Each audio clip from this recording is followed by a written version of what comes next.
JNG বিদ্রোহে নাজেহাল নেপাল। অলির পদত্যাগের পরেও দেশ জুড়ে চরম অরাজকতা। বর্তমানে নেপালের আইন শৃঙ্খলার দায়িত্ব নিল সেনা। রাস্তায় রাস্তায় টহল দিচ্ছে সেনাবাহিনী। সংবাদ মাধ্যম সূত্রে খবর, নেপালের বাঁকে জেলার সংশোধনাগারের সংঘর্ষে 5 জনের মৃত্যুর খবর মিলেছে। অন্যদিকে আনুষ্ঠানিকভাবে নেপালের আইন শৃঙ্খলার দায়িত্ব নিল সে দেশের সেনাবাহিনী। বিবৃতি দিয়ে জানানো হলো, যতদিন পর্যন্ত না নতুন সরকার গঠিত হচ্ছে ততদিন দেশের শাসনভার চালাবে তারা। শুধু তাই নয়, পরিস্থিতি নিয়ন্ত্রণে আনতে দেশ জুড়ে কারফিউ জারি করা হয়েছে সেনার তরফে। কাঠমান্ডুর ভারতীয় দূতাবাসে নিরাপত্তা জোরদার করা হয়েছে। পাশাপাশি সেখানে আটকে পড়া প্রায় 400 ভারতীয় পড়ুয়াকে দেশে ফিরিয়ে আনতে বায়ুসেনার 2টি বিমান পাঠানোর পরিকল্পনা করা হচ্ছে।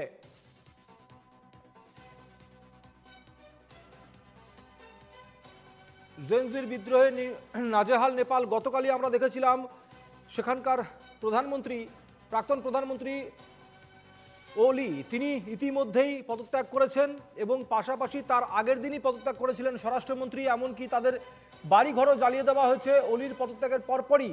আরও চরম আকার নেয় বিদ্রোহ এবং নেপালের যত মন্ত্রী ছিলেন তাদের বাড়িঘরগুলি জ্বালিয়ে দেওয়া হয়েছে। ইতিমধ্যেই গোটা ঘটনায় প্রাক্তন মুখ্যমন্ত্রীর স্ত্রী তিনি অগ্নিদগ্ধ হয়েছেন, প্রাক্তন মুখ্যমন্ত্রী অগ্নিদগ্ধ হয়েছেন। অন্যদিকে যেমনটা জানা যাচ্ছে যে ইতিমধ্যেই অলি কিন্তু দুবাই পালিয়ে গিয়েছেন। প্রসেনজিৎ রাহা রয়েছেন আমাদের প্রতিনিধি এই মুহূর্তে। নেপাল থেকে আমরা সরাসরি নজর রাখবো নেপালের দিকে। নেপালের এই মুহূর্তে পরিস্থিতি সম্পর্কে আপডেট নেব প্রসেনজিৎ। সুমিত, দেখো, অগ্নিগর্ভ পরিস্থিতি আজও রয়েছে, তবে বিক্ষিপ্ত বেশ কিছু হিংসাত্মক ঘটনা আজ দুপুরের পরে কিন্তু আর ঘটেনি, সকাল থেকে ঘটেছে। নেপাল থেকে বেশ কিছু মানুষ আজকে কিন্তু পানি ট্যাঙ্কি সীমান্ত হয়ে ভারতে প্রবেশ করেন এবং ভারত নেপাল সীমান্তে এসএসবি এবং রাজ্য পুলিশ প্রশাসন বাড়তি নজরদারি রেখেছে। অপরদিকে নেপালের পুরোপুরি দখল নিয়েছে ভারতীয় সেনা, নেপাল সেনা। নেপালের বিভিন্ন জায়গায় অশান্তির খবর পেলেই সেনা ছুটে যাচ্ছে। আর এদিকে ভারত থেকে নেপালে কিন্তু বেশ কয়েকজন আজ সকাল থেকে এসেছেন, যারা বিভিন্ন দেশে কর্মসূত্রে থাকেন। নেপালের এই অশান্তির খবর পাওয়ায় তারা দেশে ফিরে এসেছেন। আর বেশ কিছু মানুষ রয়েছেন যারা নেপালে যারা চিকিৎসার জন্য এসেছিলেন, চোখের চিকিৎসার জন্য, তারা ভারতে ঢুকে যান। এসএসবি তাদের সমস্ত তথ্য নথিভুক্ত রাখছে। এবং গতকাল মুখ্যমন্ত্রী উত্তরবঙ্গ সফরে এসেছেন এবং শিলিগুড়িতে তিনি আসার পর উত্তরবঙ্গ রেঞ্জের আইজিকে তিনি পানিট্যাঙ্কি সীমান্তে পাঠান এবং দফায় দফায় এসএসবির সাথে রাজ্য পুলিশ প্রশাসনের বৈঠক হয়। গতকাল রাতেও কিন্তু উত্তরকন্যায় বসে নেপালের খোঁজ খবর নিয়েছেন রাজ্যের মুখ্যমন্ত্রী মমতা বন্দ্যোপাধ্যায় এবং আজকেও তিনি সকালে নেপালের খোঁজ খবর নিয়েছেন প্রশাসনের কাছ থেকে, দার্জিলিং জেলা পুলিশের কাছ থেকে এবং শিলিগুড়ির পুলিশ কমিশনারের কাছ থেকে।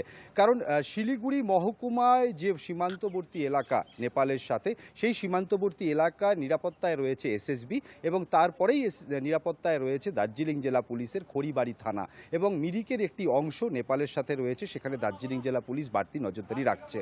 প্রচুর যানবাহন এই মুহূর্তে ভারতের পার্টে আটকে রয়েছে, যেগুলি নেপালের দিকে যাওয়ার কথা ছিল খাদ্যপণ্য নিয়ে। তার সংখ্যা প্রায় 4000 বলে কিন্তু এসএসবি এবং কাস্টমসের সূত্রে জানা গিয়েছে। আর যেটাই বলছিলাম, যারা চিকিৎসার জন্য নেপাল থেকে ভারতে আসছেন কেবলমাত্র তাদেরকেই আসতে দেওয়া হয়েছে এবং সকাল থেকে, এছাড়া কিন্তু কাউকেই ঢুকতে দেওয়া হয়নি এবং ভারত থেকেও নেপালে তেমনভাবে কাউকে যেতে দেওয়া হচ্ছে না। কেবলমাত্র যারা নেপালের বাসিন্দা, যারা নেপালের নাগরিকত্বের প্রমাণ দেখাচ্ছেন, তারা ফিরতে চান, তাদেরকেই নেপালে যেতে দেওয়া হচ্ছে। আর এই মুহূর্তে অশান্তির দুপুরের পর থেকে আর তেমনভাবে খবর মেলেনি। 12টার পর থেকে রাজ্যপাল কিছুক্ষণ বাদে পানিট্যাঙ্কি সীমান্তে আসতে পারেন এমনটা খবর রয়েছে। তবে রাজ্যপাল বাগডোগরা বিমানবন্দরে নেমে সোজা চলে যান রানীডাঙ্গায় এসএসবির ক্যাম্পে। সেখানে এসএসবির উচ্চপদস্থ আধিকারিকদের সাথে বৈঠক করেছেন বলেই জানা গেছে। আর মুখ্যমন্ত্রী আজকে জলপাইগুড়ি সফর রয়েছে, সেখানে সরকারি অনুষ্ঠান রয়েছে। এবার সেই বৈঠকের পর মুখ্যমন্ত্রী ভারত নেপাল সীমান্তে পরিদর্শনে আসবেন কিনা, এটা নিয়েও একটা পুলিশের মধ্যে রয়েছে। সেই কারণে পুলিশি অ্যালার্টমেন্ট কিন্তু ভারতের পার্টে পানিট্যাঙ্কি সীমান্তে জোরদার করা হয়েছে। সুমিত, একদমই। পাশাপাশি আমরা গোটা ঘটনার পরিপ্রেক্ষিতে দেখেছিলাম কিভাবে বিদ্রোহের আগুন এখনও পর্যন্ত ছড়িয়ে রয়েছে গোটা নেপাল জুড়ে প্রসেনজিৎ। অন্যদিকে সেনার তরফে ইতিমধ্যেই দায়িত্বভার গ্রহণ করা হয়েছে, কিন্তু বীরেন্দ্র শাহর তরফ থেকে যে আপডেট পাওয়া যাচ্ছিল সেক্ষেত্রে কি রয়েছে খবর? দেখো, এখনো পর্যন্ত নেপালের নতুন দায়িত্ব দায়িত্ব কার হাতে যাবে সে বিষয়ে পরিষ্কার কোনো তথ্য মেলেনি। আপাতত নেপালের সমস্ত দায়িত্বভার সেনা সামলাচ্ছে, পুরোপুরি সেনার দখলে নেপাল। প্রতিটি রাস্তায় সেনার টহলদারি রয়েছে। আর কারফিউ তুমি বুঝতেই পারছো, সেই কোভিডের সময় ঠিক যেমন ছবি নেপালে বা গোটা দেশে বা বিভিন্ন দেশে ছিল রাস্তাঘাট শুনশান, ঠিক তেমন ছবি নেপালের কাকরভিটা থেকে শুরু করে ঝাপা, ইটাভাটা, ধুলাবাড়ি সহ বিভিন্ন এলাকা এবং কাঠমান্ডুতে, এবং প্রচুর লুটপাটের ঘটনা ঘটছে। যে খবর মিলেছে যে পশুপতির মন্দিরে পর্যন্ত ভাঙচুর এবং লুটপাটের ঘটনা ঘটেছে, এবং আধিকারিকদের বাড়িতে ভাঙচুর, ঢুকে মারধর করা, পুলিশের উচ্চপদস্থ কর্তাদেরকে মারধর করা, এবং গতকাল আমরা দেখেছি যে গুলির নির্দেশ দেওয়া এক ডিএসপি পদমর্যাদার অফিসারকে পিটিয়ে হত্যা পর্যন্ত করা হয়েছে। ফলে সব মিলিয়ে এখনও পর্যন্ত কিন্তু নেপাল যে পুরোপুরি কন্ট্রোলে এসেছে তা নয়। সেনা টহল দিচ্ছে, সেনার নজরদারিতে রয়েছে, কিন্তু ইউথ কিন্তু এখনও ময়দানে। এবং যেটা সবচেয়ে বড় বিষয় সুবিধ, আগামীকাল থেকে আমি যেটা একটু আগেও বলছিলাম লাইভে, সেটা হচ্ছে যে খাবারের সংকট, অর্থনৈতিক সংকটের দিকে কিন্তু নেপাল যাচ্ছে। কারণ 3-4 দিন ধরে ভারত নেপাল সীমান্ত পুরোপুরি যেহেতু পণ্য আমদানি রপ্তানি বন্ধ, ফলে ভারত থেকে কোনো খাবার যেহেতু নেপালের দিকে আসছে না, ফলে নেপালে কিন্তু একটা খাদ্যের সংকট দেখা দেবে। অপরদিকে হাজার হাজার ট্রাক এই মুহূর্তে ভারতের পার্টে পানি ট্যাঙ্কিতে দাঁড়িয়ে রয়েছে, যেখানে কাঁচামাল রয়েছে, সবজি শাকসবজি রয়েছে, সেগুলো নষ্ট হচ্ছে। আর নেপালের দিকে কিন্তু জিনিসপত্রের দাম এবার ঊর্ধ্বমুখী হবে, কারণ দোকানপাট বন্ধ, বাজারহাট বন্ধ, কারফিউ চলছে। ফলে খাদ্য সংকটের একটা ভয়ঙ্কর সম্ভাবনা কিন্তু 2-3 দিনের মধ্যেই দেখা দেওয়ার একটা আশঙ্কা রয়েছে, যেটা বলছেন স্থানীয় বাসিন্দারা। আর অপরদিকে আমি সকালবেলা কথা বলছিলাম, বেশ কয়েকজন যারা প্রাণ ভয়ে চলে আসছেন, তাদের বিকল্প থাকার ব্যবস্থা রয়েছে, যেহেতু ভারতের পার্টে তারা অনেকেই চলে এসেছেন, অনেকে চিকিৎসার কারণ দর্শিয়ে এসএসবিকে বলে তারা ভারতে ঢুকছেন। নেপালে আতঙ্কের মধ্যে রয়েছে সাধারণ মানুষ।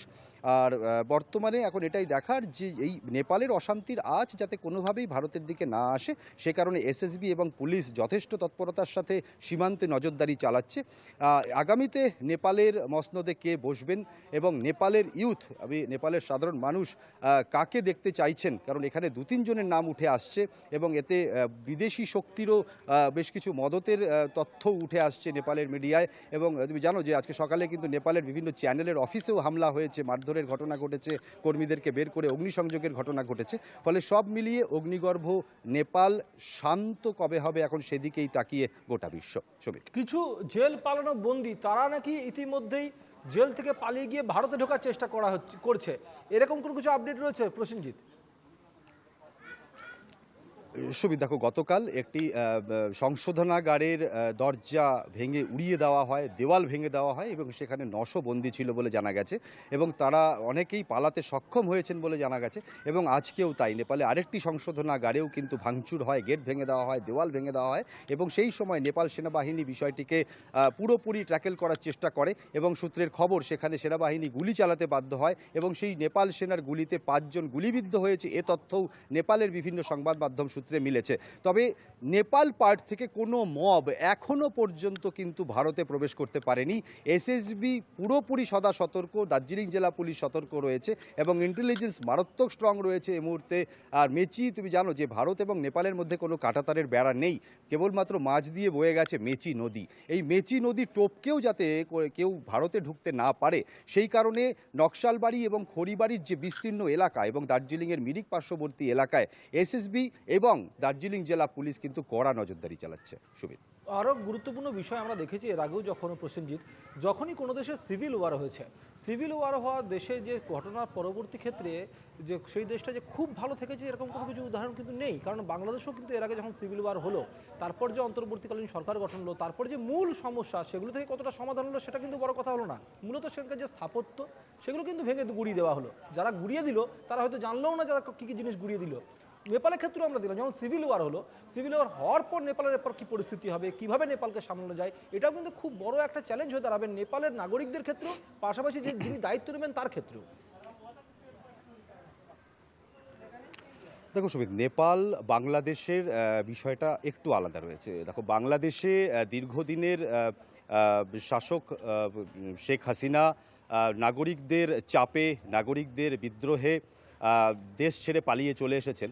নেপালের কিন্তু এই ট্র্যাডিশনটা একদম নতুন নয় যে এবার প্রথম হয়েছে। দেখো রাজতন্ত্রের অবসান হয়েছে, ঠিক একই রকম ঘটনা রাজতন্ত্র চলাকালীন হয়েছিল।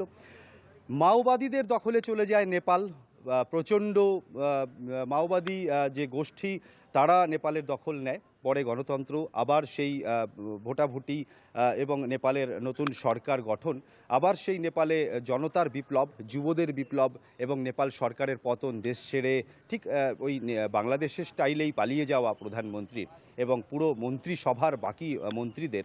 কিন্তু এর ফল কিন্তু খুব একটা ভালো হবে না। এবং দেখো, এই সমস্ত দেশ, বাংলাদেশ, নেপাল, যারা পুরোপুরি কৃষি ভিত্তিক বা অর্থনৈতিক দিকে খুবই দুর্বল, এই সমস্ত দেশ আবার মাথা চেড়ে উঠে দাঁড়াতে তাদের সময় লাগবে। কারণ নেপাল যেভাবে নেপালের যে পরিস্থিতি বর্তমানে, এই যে ভারত নেপাল সীমান্ত বর্তমানে বন্ধ, না খেতে পাওয়ার জোগাড় হবে নেপালের, কর্মসংস্থান নেই, নেপালে চাকরি নেই, ওখানে কৃষিভিত্তিক কিছু অঞ্চল রয়েছে। বর্তমানে চায়ে একটা বিপ্লব ঘটাচ্ছে অবশ্য নেপাল, কিন্তু দার্জিলিং চা পাতার সাথে লড়াই করার মতো পরিস্থিতি নেপালের নেই।